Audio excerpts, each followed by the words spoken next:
So let's imagine a stereotype of an American Christian. Here it comes. A slick white guy on a TV preaching to a big Christian megachurch. Yep, we know that guy is a Christian. And those people in his congregation, they go to Bible study. They own their own Bible, and they seem more likely to vote Republican than do most Unitarian Universalists. But what about that black Jehovah's Witness that knocks at your door and wants to talk with you? Those Jehovah Witnesses live in our collective mythology as a stereotype of Christians, even as all we tend to remember about them is that they come door to door or stand on street corners trying to talk with us. What's less known is that they are one of the most racially and ethnically diverse religious groups in America.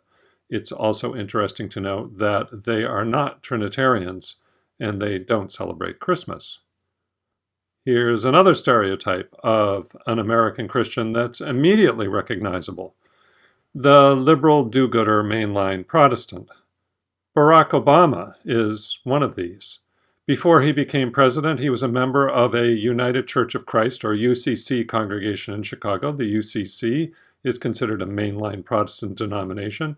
My cousin, who's a UCC minister, joked to me that UCC actually stands for Unitarians Considering Christ, which may not be far from the truth, because when it comes to most things, the main difference between my cousin and me is that she's willing to talk about Christ and I'm not.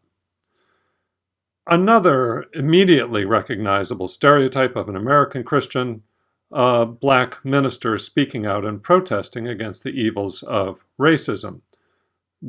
The Reverend Dr. Martin Luther King Jr. is the paradigmatic example, but there are plenty of black ministers who have been very active recently in the Black Lives Matter movement. So it turns out that we have a lot of stereotypes of American Christians.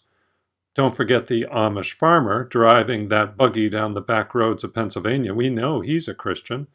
And the hardcore Habitat for Humanity volunteers like Jimmy Carter.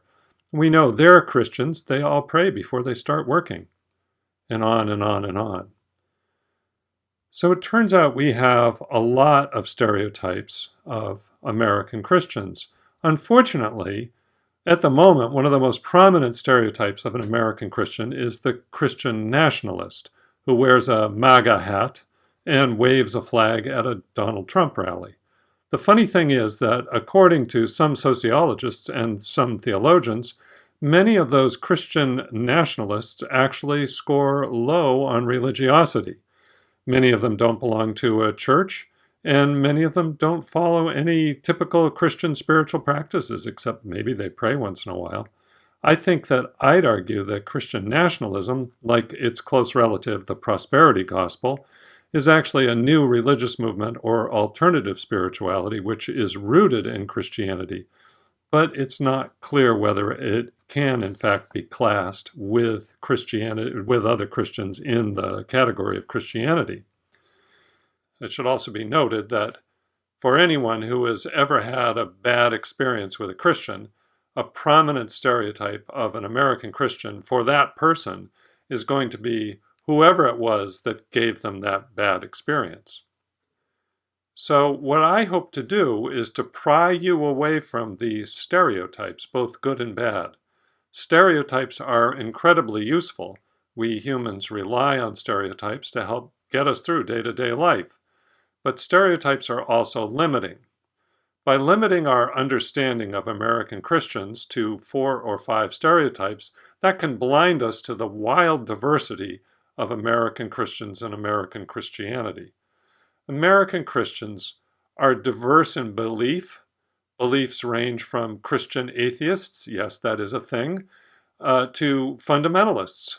Christians hold to diverse theologies, including a wide variety of progressive theologies such as feminist and womanist theologies, queer theologies, black liberation theologies, as well as a wide variety of conservative theologies. Christian worship practices range from silent meeting for worship by Quakers to Pentecostal megachurches with jumbotrons and amplified music. And the race and ethnicity of American Christians include just about every group that you can think of. To try to get us past some of these stereotypes so we can see the wild diversity of Christianity more clearly, I'm going to suggest that we take a look at, or really take a listen to, the wild diversity of Christian music. In order to place some bounds on the subject, I'm going to limit myself to Christian groups that, near as I can tell, have representatives in the San Francisco Bay Area. Admittedly, that's not much of a limit. We live in an amazingly diverse area. Remember that a third of all Palo Alto residents where our congregation is located were born outside of the United States. In some cases, the music is used in the worship service of some Christian groups. In other cases, the selections that I choose, the music will be intended for not to be used in worship services, and in some cases it's for use both for personal devotion and in a worship service. And if you'd like to listen to this music in more depth, I've set up a YouTube playlist with samples of that music that I'm going to mention. Now I'm going to end this first video here with this quick overview. Then there'll be a chance for you, I'll put the YouTube playlist up on the closing screen of this video. You can go listen to some of that music, and then the subsequent video will explain something about each of the 11 selections of music that I've chosen.